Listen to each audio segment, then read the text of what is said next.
लेकिन इस बीच angel broking के अनुज गुप्ता भी हमारे साथ जुड़े हैं। अनुज, पहले तो शुक्रिया समय देने के लिए।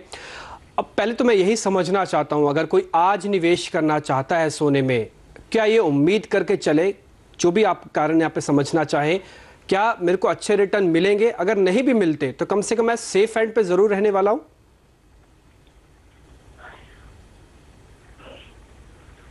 अनुज, सुन पा रहे हैं आप मेरे को?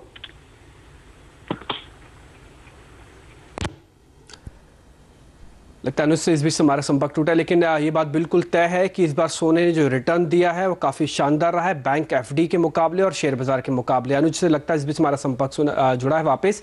अनुज, मेरा पहला सवाल यही होगा, भले ठीक है मुनाफा कितना भी सोने में आए, अगर आज कोई निवेश करना चाहता है सोने में तो कम से कम ये उम्मीद करे कि आगे वाले दिनों में प्रॉफिट मिलेगा। अगर प्रॉफिट नहीं भी मिलता तो कम से कम एक सेफ असेट के अंदर मैं पैसा लगा रहा हूँ, जो कि बाजार और बैंक एफडी से थोड़ा ज्यादा बेहतर है।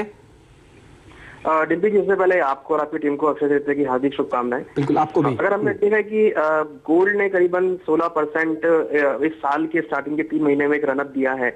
अगर हम देखें तो उतना ही, अगर हम देखें डॉलर इंडेक्स करेक्ट हुआ है, और कहीं ना कहीं देखें तो जो इंटरेस्ट रेट को लेकर बातें चल रही हैं वो भी डायलेमा में ही है। तो मुझे लगता है कि गोल्ड में जो एक अच्छा ब्रेकआउट यहाँ पर देखने को मिला है प्राइसेस में, वो करीबन अगर हम देखें तो पिछले 2013 के बाद से एक अच्छा मूवमेंट यहाँ देखने को मिला है। मुझे लगता है कि गोल्ड में जो रैली आई है ये आगे भी और एक्सटेंड हो सकती है।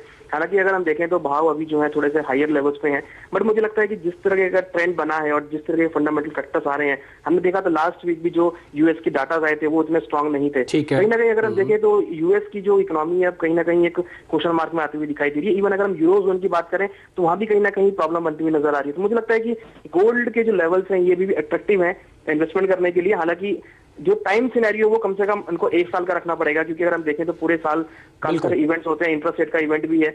मुझे लगता है कि अगर पूरे 1 साल का अगर हम एक व्यू लेते हैं तो मुझे लगता है कि गोल्ड इन लेवल्स पर भी अट्रैक्टिव है बाय करने के लिए। बिल्कुल अनुज, आप कह तो रहे हैं कि निवेश करना चाहिए, लेकिन मेरे पास 3-4 ऑप्शन होती हैं। गोल्ड ईटीएफ है, मैं सोना फिजिकल ले सकता हूँ, ज्वेलरी ले सकता हूँ, और एक आम आदमी को अगर आप समझे 50 से 60 हजार जो महीना कमाता है वो सोने में किस तरह से निवेश करे?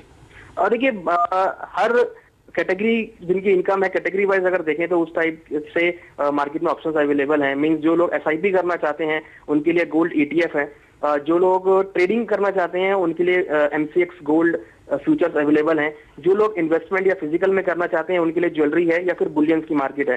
तो डिपेंड करता है कि किस कैटेगरी का जो पर्सन है वो उसमें इन्वेस्टमेंट करना चाहता है।